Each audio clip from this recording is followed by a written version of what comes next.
Why don't you join New Eagles? I have a management. You okay? You don't need a band? Why don't you come to my band? And you become the... I tell you, sister, why it is an band? Aunt Kati, what will you band young man so fuka? Mukasi CEO. Nejendi. What Mukasi? Nedda.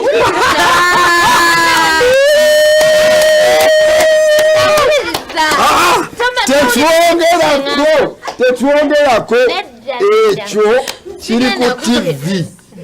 Neje Wama nedda kambabulire kyembadde njogera segment yange. Vivian, you're so bad. Ogenda n'okunkalabya ku TV. Ogenda kunkalabya. Simbadde ngamba sino nammwe. Simbadde ngamba. Nejendi, I'm comfortable. Setaga lebo naddala eyo. Ate kati nkukyali.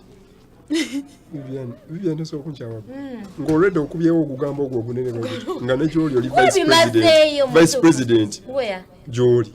Where? I told you. Do you mind coming to my band? Then you said no. Because Yes.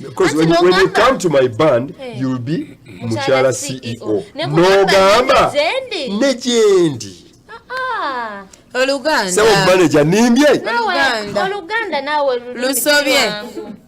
Nze ndimu I don't trust you anymore. I swear, Uliriza. First of all, by the way, on a serious note, you say Oman Rafiki is my manager.